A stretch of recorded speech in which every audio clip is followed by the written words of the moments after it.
नमस्कार सर्वांना, मी आहे अर्पिता आणि माझ्या कुकिंग व्लॉगमध्ये तुम्हा सर्वांचं स्वागत आहे. आजची रेसिपी स्पेशल मी कोल्हापुरी भडंग हा बनवून दाखवणार आहे. एकदम छान असं टेस्टी हा कोल्हापुरी भडंग बनतो. आपल्याला घरी कशा पद्धतीने बनवायचं आहे, एकदम सोप्या पद्धतीने. आपल्याला मार्केटमध्ये जो मसाला अवेलेबल असतो भडंग मसाला, तो वापरून मी आज कोल्हापुरी भडंग बनवणार आहे. मार्केटमधील मसाला वापरायचा नसेल तर तुम्ही धने, जिरे पावडर, हिंग हे आपण घालू शकता आणि लाल तिखट. आता मी इथं मार्केटमधूनच मसाला रेडीमेड आणलेला आहे आणि हे 1 किलो चिरमुरे आहेत. चांगले चाळून स्वच्छ निवडून घेतलेले आहेत हे. आणि हे 400 ग्रॅम होतील एवढे शेंगदाणे घेतलेले आहेत, भाजून घेतलेले आहेत, जेणेकरून सोपं जावं भडंगसाठी. फ्राय करत बसावं लागत नाही आपल्याला जास्ती वेळ, त्यामुळे मी भाजून चांगले घेतलेले आहेत हे शेंगदाणे. आणि आता हे साधारण 4 पॅकेट्स मी भडंग मसाला घेतलेला आहे, कारण 1 किलो चिरमुऱ्यासाठी 50 ग्रॅम मसाला लागतो आणि 50 ग्रॅमचे मी 4 पॅकेट्स वापरणार आहे. आणि इथं हा लसूण 1-2 गड्डे सोलून घेतलेले आहे. आणि कढीपत्ता सुद्धा भरपूर प्रमाणात घालायचं आहे, याच्यासाठी स्वादिष्ट होतो, एकदम चविष्ट होतो. त्याच्यासाठी मी लसूण आणि कढीपत्ता वापरलेला आहे भडंगसाठी. आणि हा लसूण हा चांगला असा ठेचून घेणार आहे, एकदम बारीक असा ठेचल्यामुळे तेलामध्ये परततो त्यावेळी एकदम छान असं स्वाद या भडंगला येतो. त्याच्यासाठी मी एकदम छान असं बारीक करून घेतलेलं आहे, ठेचून घेतलेलं आहे लसूण चांगला. आणि या मोठ्या पातेल्यामध्ये साधारण 8 ते 9 पळी होईल एवढं तेल घालायचं आहे, कारण 1 किलो चिरमुरेसाठी तितकं आपल्याला तेल वापरायचं आहे. आणि आता हे बारीक पेस्ट केलेलं मी लसूण याच्यामध्ये परतून घेणार आहे. थोडासाच फ्राय करायचं आहे, जास्त वेळ फ्राय करायचं नाही आपल्याला, नाहीतर करपणार.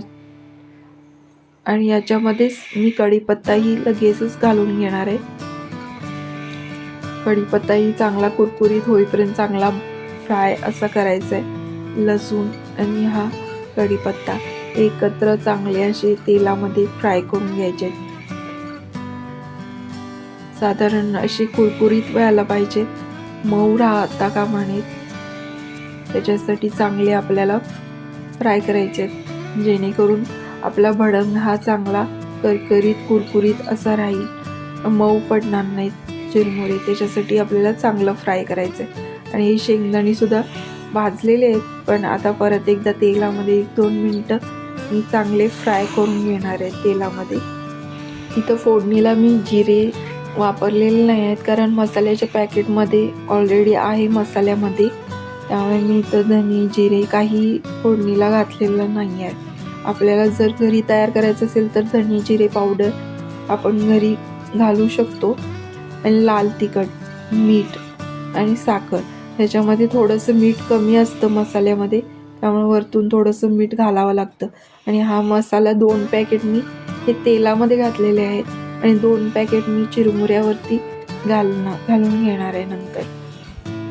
आता ह्याच्यामध्ये चवीनुसार मीठ घातलेलं आहे. आणि हिंग आपल्याला गरज असेल तर घाला, नाहीतर मसाल्यामध्ये आहेच, हिंग घालायची काही गरज नाही आहे. आणि आता ह्याच्यामध्ये चिरमुरे जे आहेत ते सगळे घालून घेणार आहे. 1 किलो चिरमुरे आहेत ते सर्व ह्याच्यामध्ये घालणार आहे. आणि चांगलं एकसारखं असं हलवून. आणि आता आपल्याला गॅस हा ऑफ करायचा आहे, कारण आपली फोडणी तयार आहे चांगली परतून.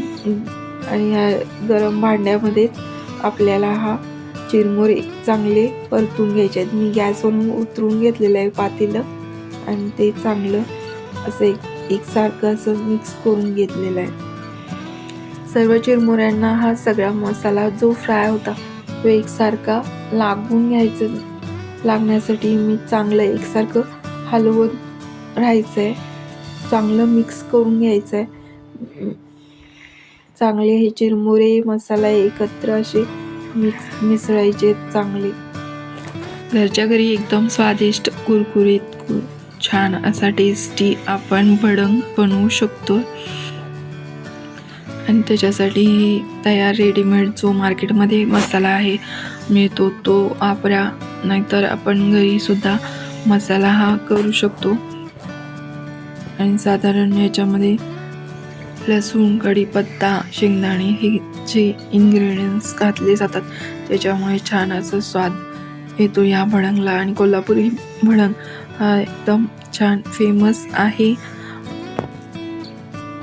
आणि ह्या भडंगपासून आता मी नेक्स्ट व्हिडिओमध्ये तुम्हाला ओली भेळ ही कशी बनवायची हे दाखवणार आहे. एकदम छान चटपटीत असे पदार्थ ह्याच्यापासून बनवू शकतो आपण भडंगपासून. ओली चटपटीत अशी भेळ, छान अशी सर्वांना आवडणारी. आणि आता हा भडंग सर्व रेडी आहे, एकदम एकसारखं मिक्स केलेलं आहे पाहू शकता. आणि 1 किलोसाठी हे मी प्रमाण सर्व घेतलेलं आहे. 1 किलोचा हा भडंग या प्रमाणात आपण झटपट तयार करू शकतो. एकदम 10 मिनिटामध्ये फोडणी टाकून आपण छान असा भडंग तयार होतो घरच्या घरी. आणि हा व्हिडिओ माझा कसा वाटला हे नक्की तुम्ही कमेंट करून सांगा. माझे व्हिडिओ तुम्ही शेअर करत नसाल तर नक्की शेअर करा. माझ्या व्हिडिओला लाईक, शेअर आणि सबस्क्राईब करायला विसरू नका. आणि तोपर्यंत माझा धन्यवाद.